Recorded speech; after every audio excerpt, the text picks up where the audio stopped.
아멘. 오늘 레위기 24장 말씀을 통해서 우리가 하나님의 말씀을 계속해서 살펴보도록 하겠습니다. 오늘 레위기 24장에도 하나님께서 이스라엘 백성들에게 명령하신 법을 계속해서 말씀하고 있습니다. 오늘 말씀의 법은 성소 안에서 일어났던 법이 있는데요. 오늘 2절 말씀 한번 읽어보겠습니다. 시작.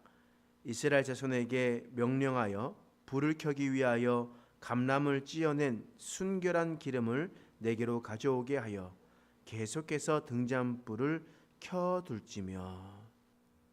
지금 하나님의 명령은 감람유로 통해서 바로 이 등잔불을 계속해서 켜두어라라고 이야기했습니다. 그럼 여기 이 등잔불은 어디에 있는 등잔불일까요?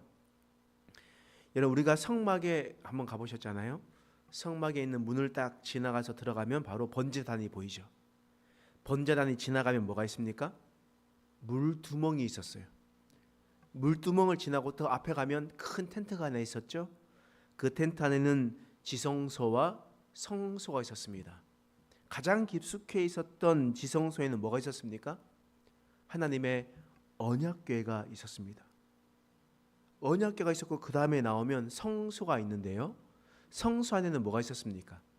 하나님께 향을 드릴 수 있는 분향단이 있었습니다. 또 하나님께 진설병, 오늘 말씀에 나와 있듯이 10분의 2 에바, 그러니까 2리터짜리 2개 정도 되는 것의 양을 하나를 떡을 만들어서 12개로 올려둘 수 있는 진설하는 진설상이 있었습니다. 또 마지막으로 거기에 뭐가 있었습니까? 등잔대가 있었습니다. 7개로 탁 뻗쳐져 가지고 나뭇가지처럼 펼쳐져 있는 등잔대가 있었습니다. 하나님께서 명령하셨던 계속해서 불을 피워 두었던 그 불은요, 바로 등잔대 불이었습니다.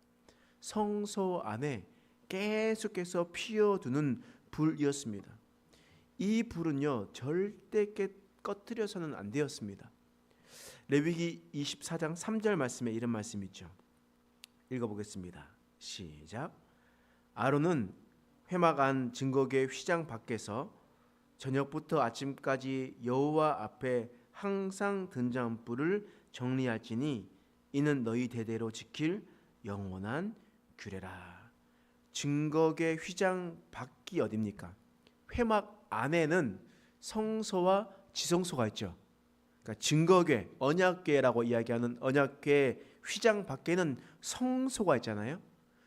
그 성소 안에는 상도 있고 분향단도 있고 또 등잔대도 있습니다. 그러면 제사장은 아론은 어떻게 해야 되냐?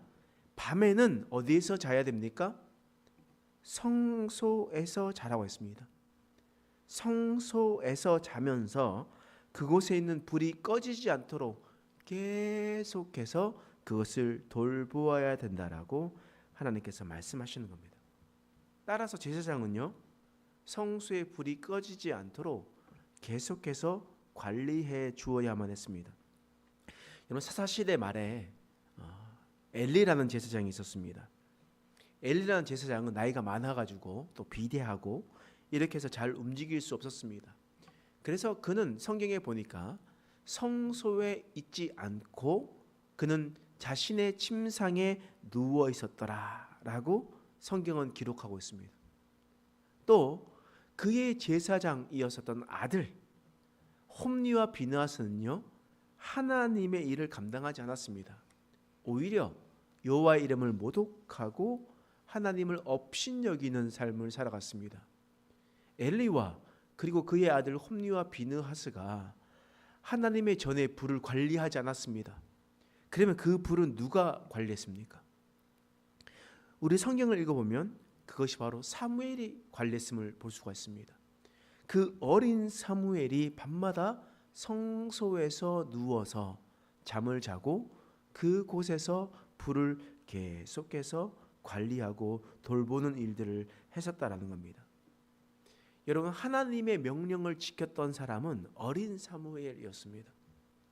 그 직분을 받아서 제사장직을 행했었던 엘리와 홈리와 비느하스가 아니었다는 말입니다. 그 어린 사무엘이 성소에서 계속해서 주님의 하나님의 불을 지키고 있었습니다. 하나님은 이러한 상황에서 어떤 일이 일어났겠습니까? 홈리와 비느하스가 블레셋의 전투에 나갔을 때 그는 전사하게 되었습니다. 아들들이 죽었다는 소식을 듣자 엘리는 그 나무 의자에서 뒤로 넘어져 떨어져서 그가 즉사하게 되었습니다. 하나님은 엘리 가문에 심판을 하게 되었습니다. 하나님의 불을 관리하지 못하는 자는 하나님께서 심판하셨습니다. 반면에 어린 사무엘은 어떻게 되었습니까? 하나님께서 어린 사무엘을 다시 세우셨습니다. 하나님의 촛대를 엘리의 가문에서 사무엘로 옮겨지게 되었던 겁니다. 그 이유가 무엇이겠습니까? 하나님께서 말씀하셨던 그 말씀을 끝까지 지켰기 때문입니다. 하나님께서 성소의 불을 꺼트리지 말고 지키라 명령하셨던 것을 그 어린 사무엘이 순종하고 끝까지 지켜지기 때문에 하나님께서 그 어린 사무엘을 다시 세워주게 되었습니다.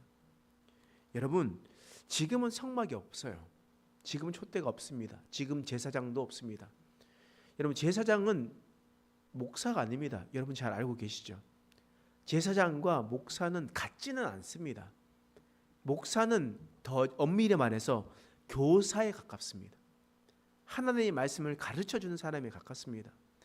하나님께서 우리에게 뭐라고 명령하셨냐면 너희는 다 거룩한 제사장이다.